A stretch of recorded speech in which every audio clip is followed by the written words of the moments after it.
Hello everyone, welcome back to your ഗൈഡിൻ്റെ മറ്റൊരു വീഡിയോയിലേക്ക് ഏവർക്കും സ്വാഗതം. അപ്പോൾ ഒത്തിരി പേര് ചോദിച്ചിട്ടുണ്ടായിരുന്നു ഈ എലമെൻ്ററി ബുക്ക് കീപ്പിംഗ് 150 മാർക്കിന് വരുന്ന എലമെൻ്ററി ബുക്ക് കീപ്പിംഗ് എങ്ങനെയാണ് പഠിക്കേണ്ടത്, നോൺ കോമേഴ്സുകാർക്കൊക്കെ എങ്ങനെ അത് ഹാൻഡിൽ ചെയ്യാം എന്നുള്ളത് ഒത്തിരി പേര് ചോദിച്ചിട്ടുണ്ടായിരുന്നു. അപ്പോൾ അതിൻ്റെ ഡീറ്റെയിൽഡ് സിലബസ് നമ്മൾ നോക്കിക്കഴിഞ്ഞാൽ ആക്ച്വലി ഇതുവരെ കഴിഞ്ഞ വട്ടമൊക്കെ വന്ന എക്സാമിനൊക്കെ ആണെങ്കിലും ഞാൻ മുമ്പേ പറഞ്ഞതുപോലെ ഒരു ഡിഗ്രി ലെവലിൽ, ഒരു +2 ഡിഗ്രി ലെവലിലുള്ള രീതിക്കുള്ള അക്കൗണ്ടൻസിയുടെ ക്വസ്റ്റ്യൻസ് ആണ് വരാറ്. ഭയങ്കര പ്രശ്നക്കാരനായിട്ടുള്ള രീതിക്കുള്ളൊന്നും പ്രോബ്ലംസ് ഒന്നും ഇതുവരെ അങ്ങനെ ചോദിച്ച് കണ്ടിട്ടില്ല. അപ്പോൾ എലമെൻ്ററി ബുക്ക് കീപ്പിങ്ങിൻ്റെ അകത്ത് ചാപ്റ്റർ 1ൻ്റെ അകത്ത് book keeping up to trial balance 21 മാർക്കിന് ചോദിക്കും. ഇത് വരുമ്പോൾ ഏകദേശം +1 ടെക്സ്റ്റിലൊക്കെ ആണെങ്കിൽ പോലും ഇതിൻ്റെ കണ്ടൻറ്റുകളുണ്ട്. നമ്മൾ നോട്ട് പ്രൊവൈഡ് ചെയ്യുന്നുണ്ട് നിങ്ങൾക്ക്, PDF നോട്ട് ഫുൾ ഈ എലമെൻ്ററി ബുക്ക് കീപ്പിങ്ങിൻ്റെ ടോപ്പിക് 500 രൂപയ്ക്കും.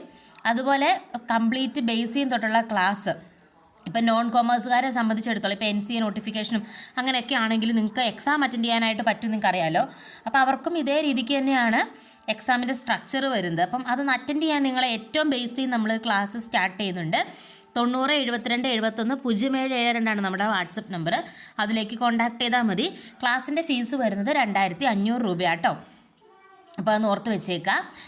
അപ്പോൾ ഇതിനകത്ത് നമുക്ക് നിങ്ങൾ പണ്ടുള്ള എക്സാമിന് പഠിക്കുന്ന MCQ രീതിക്കല്ല പഠിക്കേണ്ടത്, നന്നായിട്ട് വായിച്ച് കണ്ടൻറ്റ് പഠിക്കണം. കാരണം തിയറട്ടിക്കലായിട്ട് നമുക്ക് എഴുതണം. ഇപ്പോൾ അഡ്വാൻറ്റേജസ് ഓഫ് ബുക്ക് കീപ്പിംഗ്, അല്ലെങ്കിൽ journal explain, journal and subsidiary book, ഇങ്ങനെയൊക്കെ ആയിരിക്കും ക്വസ്റ്റ്യൻസ് വരിക നമ്മുടെ നോർമൽ ഒരു ഡിഗ്രി എക്സാമിൻ്റെ ഒക്കെ പോലെ. അപ്പോൾ ആ സമയത്ത് നിങ്ങൾക്കത് ക്ലിയർ ചെയ്യണമെന്നുണ്ടെങ്കിൽ 3 മാർക്കിന് 5 മാർക്കിന് 8 മാർക്കിനൊക്കെ ക്വസ്റ്റ്യൻ വരുന്നുണ്ട്. 8 മാർക്കിനുള്ള essay ക്വസ്റ്റ്യൻ വരെ അങ്ങനെ ആ സ്ട്രക്ചർ പോലും നമുക്ക് സിലബസിനകത്ത് കൊടുത്തിട്ടുണ്ട്. അപ്പോൾ അതനുസരിച്ചിട്ട് വേണം നമ്മൾ ഈ ഓരോ ഏരിയാസും സ്ട്രെസ് ചെയ്ത് പഠിക്കാനായിട്ട്. പിന്നെ ട്രേഡിംഗ് ആൻഡ് P&L അക്കൗണ്ടും വളരെ എളുപ്പത്തിൽ നമുക്ക് പഠിക്കാവുന്നതാണ്. പിന്നെ അതുപോലെ ഡിപ്രീസിയേഷൻ, ഇത് ആക്ച്വലി ഇതെല്ലാം +1 ടെക്സ്റ്റിലുള്ളൊരു കോൺസെപ്റ്റാണ്. Depreciation, sinking fund, reserve. പക്ഷെ നമ്മൾ പഠിക്കുമ്പോൾ കുറച്ചുകൂടി ഡീറ്റെയിൽ ആയിട്ട് നമ്മൾ കണ്ടൻറ്റുകൾ എഴുതി പഠിക്കണം. പിന്നെ bill of exchange, promissory note, ഇങ്ങനെയുള്ള കാര്യങ്ങൾ. ഇതെല്ലാം അക്കൗണ്ടിങ്ങിൽ വരുമ്പോൾ ഫിനാൻഷ്യൽ അക്കൗണ്ടിങ്ങിൻ്റെ ടോപ്പിക്കുകളാണ് മെയിനായിട്ടും കൊടുത്തിരിക്കുന്നത് കേട്ടോ. ക്യാപിറ്റൽ, റവന്യൂ, റിസർവുകൾ, ഇതെല്ലാം ഫിനാൻഷ്യൽ അക്കൗണ്ടിങ്ങിലെ ടോപ്പിക്കുകളാണ്. പിന്നെ ഇങ്ങോട്ട് വരുമ്പോഴത്തേക്കും നമുക്ക് മാനുഫാക്ചറിങ് അക്കൗണ്ട്സ് ഉണ്ട്, കോസ്റ്റ് അക്കൗണ്ട്സ്, ഇതൊക്കെ സെപ്പറേറ്റ് നമുക്ക് പഠിക്കേണ്ട കോൺസെപ്റ്റുകളാണ്. പിന്നെ ഡബിൾ അക്കൗണ്ട് സിസ്റ്റം, ഇത്രയും കാര്യങ്ങളാണ് വരുന്നത്. വളരെ രസകരമായിട്ട് പഠിക്കാൻ പറ്റുന്ന ഏരിയ കേട്ടോ. ഇപ്പം അക്കൗണ്ടിങ് അറിയാത്തവർ എന്നെ കൊണ്ട് അക്കൗണ്ടിങ് സാധിക്കില്ല, അങ്ങനെയൊന്നും ഒരു ട്രസ്റ്റ് വേണ്ട.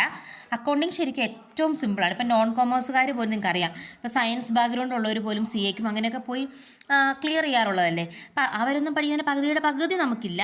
കുറച്ച് ബേസിക് അക്കൗണ്ടിങ്ങിൻ്റെ കാര്യങ്ങളെ നമുക്ക് പഠിക്കാനായിട്ടുള്ളൂ.